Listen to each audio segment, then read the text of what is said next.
नमस्कार, मी डॉक्टर सोनल पाटील. महिलांचं आरोग्य पार्ट 3 हा आजचा व्हिडिओ असणार आहे. इर्रेग्युलर पिरियड्स म्हणजेच अनियमित पाळी याबद्दल आज आपण बोलणार आहोत. तर पिरियड्स महिलांच्या जीवनातला खूप महत्त्वाचा भाग आहे.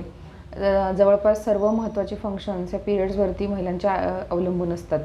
तर पिरियड्स जर रेग्युलर नसतील तर त्यांचं बरेचसे फंक्शन हे हॅम्पर होतात आणि त्यांच्या ओव्हरऑल हेल्थवरती परिणाम होत असतो, आपल्याला माहितीच आहे. म्हणून पिरियड्स रेग्युलर करणं खूप गरजेचं आहे. तर त्याची लक्षणं काय किंवा इरेग्युलर पिरियड्स कसं ओळखायचे, त्याचे कारणं काय, उपचार काय, हे सगळं आपण आजच्या भागात बघणार आहोत. तर सर्वप्रथम आपण थोडक्यात स्त्री प्रजनन संस्थेबद्दल म्हणजे फिमेल रिप्रोडक्टिव्ह सिस्टीमबद्दल थोडक्यात समजून घेऊयात, म्हणजे आपल्याला कळेल की पिरियड्स कसे येतात. तर महिलांच्या प्रजनन संस्थेमध्ये गर्भपिशवी, 2 नलिका आणि 2 अंडाशय असं असतं. तर गर्भाशय साधारण आपल्या एका हाताच्या मुठी एवढं असते. 2 अंडाशय जे असतात त्यांचा खूप महत्त्वाचा रोल असतो आहे.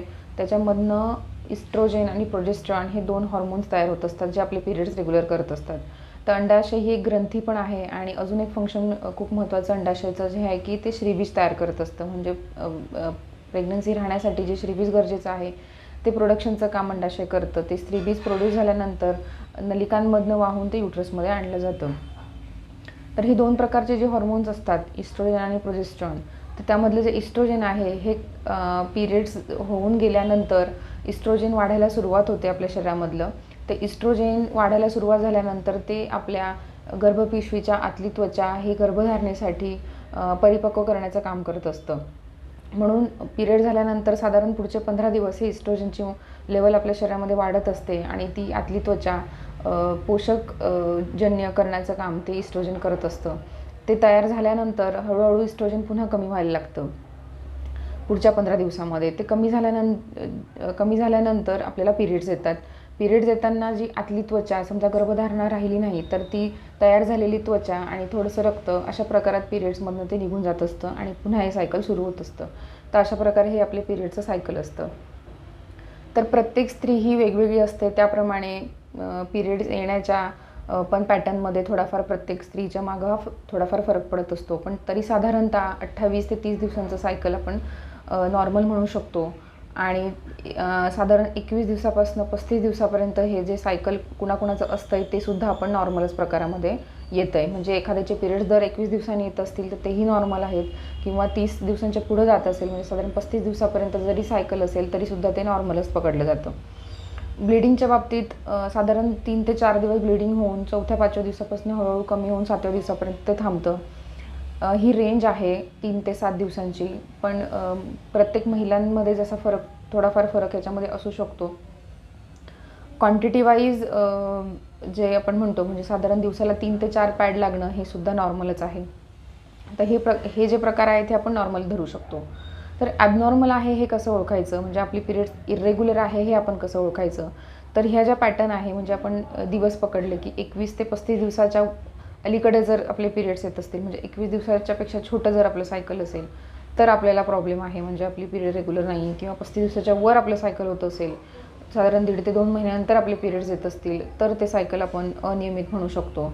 आणि जर असं कन्झिक्युटिव्ह म्हणजे साधारण 3 महिने सलग जर असे पिरियड्स आपले चुकीचे आले तर आपल्याला डॉक्टरांचा सल्ला घेणं गरजेचं आहे. तर 3 ते 5 दिवस किंवा 3 ते 7 दिवस जे ब्लिडिंग आपल्याला होतं आहे त्याच्यानुसार पण आपण ॲबनॉर्मल आहे का नाही, इरेग्युलर आपले पिरियड्स आहेत का ते ठरवू शकतो.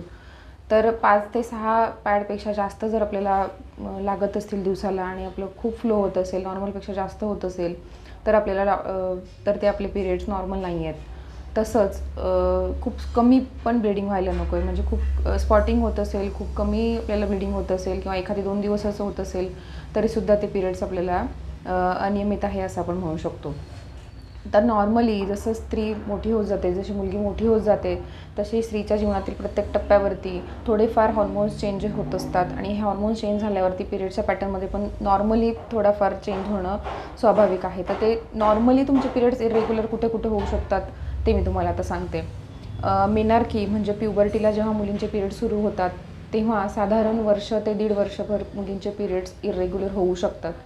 तर याच्यासाठी की आपल्या बॉडीला इस्ट्रोजन प्रोजेस्टेरॉन हे हॉर्मोन्स नवीन असतात, तर बॉडीला कोपअप करायला थोडा वेळ आपल्याला द्यायला लागतो. तर तिथं एक गोष्ट मला आवरून सांगायची आहे की आजकाल PCOD किंवा थायरॉईडचे प्रॉब्लेम वाढल्यामुळं फक्त जर असं 3-4 महिने कंटिन्यू आपल्या मुलीला पिरियड्स येत नाही आहे किंवा रेग्युलर होत आहेत असं आपल्याला वाटत असेल, तर फक्त आपण एकदा डॉक्टरांकडे जाऊन एक सोनोग्राफी आणि एक ब्लडची टेस्ट म्हणजे आपलं हिमोग्राम आणि थायरॉईडची टेस्ट करून घेणं गरजेचं आहे. ते रूल आउट केल्यानंतर म्हणजे ते कळाल्यानंतर की आपल्याला थायरॉईडचा आजार नाही आहे, आपलं हिमोग्लोबिन नॉर्मल आहे आणि आपली सोनोग्राफी पण नॉर्मल आहे, हे जेव्हा आपल्याला कन्फर्म आपण करतो आणि तरीसुद्धा आपले पिरियड्स इरेग्युलर आहेत असं जेव्हा आपल्याला कळतं, तेव्हा आपल्याला आपल्या शरीराला वेळ द्यायला पाहिजे. तर हे फिजिओलॉजिकली इरेग्युलर इथं होऊ शकतात. बऱ्याचदा लग्नानंतर पण हॉर्मोनल चेंजेस होतात, त्यामुळे सुद्धा 2-3 महिने आपले पिरियड्स इरेग्युलर होऊ शकतात. तिथं पण एक महत्त्वाची गोष्ट अशी आहे की लग्नानंतर प्रेग्नन्सी नाही ना हे आपण एकदा कन्फर्म करूनच निश्चिंत राहावं किंवा आपल्याला डाऊट असेल तर आपण डॉक्टरांच्या सल्ल्यानुसार ते करावं. पुढचं आहे की प्रेग्नन्सी राहिल्यानंतर आपले पिरियड येत नाहीत. त्याच्यानंतर डिलिव्हरी आफ्टर डिलिव्हरी पण आपले पिरियड्स थोडेसे इरेग्युलर होतात. जोपर्यंत ब्रेस्ट फिडिंग चालू असतं तोपर्यंत नॉर्मल फिजिओलॉजिकल लॅक्टेशनल अमिनोरिया त्याला म्हणतात. म्हणजे जोपर्यंत ब्रेस्ट फिडिंग आहे तोपर्यंत काही महिलांमध्ये पिरियड्स इरेग्युलर होऊ शकतात. तिथं पण एक महत्त्वाची गोष्ट की प्रेग्नन्सी टेस्ट करणं खूप गरजेचं आहे. आपल्याला असं वाटलं की आपले पिरियड डिले झालेले आहेत तर वाट न बघता किंवा वेळ त्याच्यात न दवडता आपण प्रेग्नन्सी टेस्ट करून घेणं खूप गरजेचं आहे. किंवा आपल्याला डाऊट असेल, बऱ्याचदा प्रेग्नन्सी टेस्ट पण कधी फॉल्स पॉझिटिव्ह फॉल्स निगेटिव्ह येऊ शकते. तर अशा वेळेस जर आपल्याला डाऊट असेल तर आपण डॉक्टरांच्या सल्ल्याने हे सगळं करून घ्यावं. पुढचं आहे की मेनोपॉज म्हणजे जेव्हा आपले वय झाल्यानंतर जेव्हा आपली पिरियड जाण्याची वेळ येते, साधारण आफ्टर 40 एज हे होत असतं. त्याला पेरीमेनोपॉझल एज म्हणतात. म्हणजे मेनोपॉजच्या पुढचे आणि मागचे दिवस पिरियड्स आपले इरेग्युलर डिले होऊ शकतात.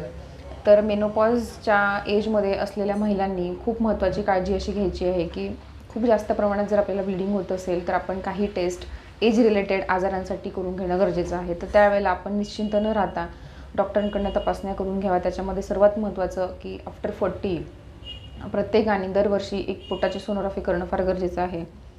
तर या व्यतिरिक्त पण काही आजारांमध्ये किंवा काही कारणांनी आपले पिरियड्स इरेग्युलर होत असतात. ते आपण कशाकशाने होतात ते आपण बघूयात. तर बऱ्याचदा गर्भनिरोधक गोळ्या वापरल्या जातात, त्यामुळे पिरियड्स इरेग्युलर होतात. कॉपर्टीसारखे डिव्हाइसेस जर बसवलेले असतील त्यामुळे असं होतं. त्यानंतर थायरॉईडचे आजार असतील, PCOD असेल, त्याच्यानंतर अचानक आपलं वजन वाढतं आहे किंवा अचानकच वजन कमी होतं आहे त्याने असं होतं. आपण एखाद्या आजारातनं बाहेर आलेलो आहोत, आपल्या शरीराची थोडी शक्ती कमी झालेली आहे, आपल्याला विकनेस आहे, त्या पण प्रकारामध्ये पिरियडमध्ये थोडाफार फरक पडू शकतो. एक्सरसाइज अजिबात नसेल, आपला व्यायाम अजिबात नसेल किंवा आपण खूप सारं जंक फूड बाहेरचं फूड खाण्यात येत असेल तर असं होतं. IPL घेतली जाते, त्याच्यानेही पिरियड्स 2-3 महिने इरेग्युलर होऊ शकतात. इंजेक्शन येतं कॉन्ट्रासेप्शनसाठी, म्हणजे बाळ होऊ नये यासाठी दर 3 महिन्यांनी घ्यायचं एक इंजेक्शन कॉन्ट्रासेप्शन म्हणून महिला वापरतात. त्यामुळे ही पिरियड्स इरेग्युलर होऊ शकतात. त्यामुळे असं काही इंजेक्शन तुम्ही घेत असाल तर डॉक्टरांकडनं ह्याची विचारपूस तुम्ही नक्की करून घ्यावी. तर आता वळूयात आपण महत्त्वाच्या भागाकडं म्हणजे ट्रीटमेंट. याची ट्रीटमेंट कशी किंवा उपचार कसे असतील. तर थायरॉईडसाठी होमिओपॅथी उपचार हे खूप चांगले उपचार मी सजेस्ट इथं करेल. PCODमध्ये किंवा थायरॉईडमध्ये होमिओपॅथी कसं ॲक्ट करतं ते आपण समजून घेऊयात. होमिओपॅथी हे टेम्पररी पिरियड्स येण्यासाठी कधीच काम करत नाही. ते तुमच्या ओव्हरीजवरती काम करतं. जर PCOD असेल तर ओव्हरीजला स्ट्रॉंग करण्याचा प्रयत्न करतं, जेणेकरून त्याच्यामधनं इस्ट्रोजन आणि प्रोजेस्टेरॉन चांगल्या प्रकारे नॅचरली आपल्या शरीरामधूनच तयार व्हावं असा प्रयत्न करत असते. त्यामुळे आता बऱ्याचदा असं होतं की तुम्हाला कुठलाच आजार नाही आहे, पण काही कारणाने तुम्हाला हॉर्मोनल इम्बॅलन्स होतो आहे आणि तुमचे पिरियड्स रेग्युलर येत नाही आहे. तर त्या केसमध्ये तुम्ही 3 गोष्टी करणं फार गरजेचं आहे. तर एक्सरसाइज करणे, एक्सरसाइजने तुमचा हॉर्मोनल इम्बॅलन्स व्हायला खूप मदत होते. तुमचे पिरियड्स रेग्युलर व्हायला मदत होते. तुम्ही जंक फूड खात असाल तर ते बंद करायला लागेल, तुम्हाला पौष्टिक आहार घ्यायला लागेल. माझे मागचे व्हिडिओ तुम्ही बघू शकता. मी हॉर्मोनल इम्बॅलन्सवरचा व्हिडिओ आहे, माझा एक आहाराचा व्हिडिओ आहे, एक प्रोटीन डाएटचा व्हिडिओ आहे, ते तुम्ही रेफर करा. त्यामध्ये मी डिटेलमध्ये सांगितलं आहे की तुम्ही काय केलं पाहिजे. या हॉर्मोनल इम्बॅलन्समध्ये किंवा पिरियड्स रेग्युलर करण्याच्या ट्रीटमेंटमध्ये तुम्ही बघत असाल की सारखंच व्यायाम, सारखंच आहाराबद्दल बोललं जाते माझ्याकडून. तर याच्यासाठीच की पेशंट हा नेहमी शॉर्टकट बघण्याचा प्रयत्न करत असतो, काहीतरी पटकन घेता येईल असं काहीतरी उपचार करण्याचा प्रयत्न करत असतो. पण आपण हे समजून घ्यावं की आपला आहार, विहार, व्यायाम आणि आपली जी जीवनशैली आहे त्याच्यावरतीच हे सगळं डिपेंड आहे आणि त्याच्यातूनच तयार झालेले हे सगळे आजार आहेत. जोपर्यंत आपण मुळापासून त्याच्या जाणार नाही, जोपर्यंत आपण ह्या गोष्टींमध्ये करेक्शन करणार नाही, तोपर्यंत आपल्याला कुठलाच जगातला डॉक्टर किंवा कुठलीच उपचार थेरपी कायमचं करू शकणार नाही. त्यामुळं मी सारखं आहार आणि व्यायाम या गोष्टीवरती चर्चा करत असते. तर तुम्हाला होमिओपॅथीसाठी जर मला कन्सल्ट करायचं असेल तर खाली दिलेल्या व्हॉट्सअप नंबरवरती तुम्ही मला कन्सल्ट करू शकता. पुढचा व्हिडिओ माझा अनिमिया म्हणजे रक्तक्षय, हिमोग्लोबिन कमी होणे या अत्यंत परत एकदा महत्त्वाच्या विषयावरती मी बोलणार आहे. तोपर्यंत टेक केअर. Bye bye.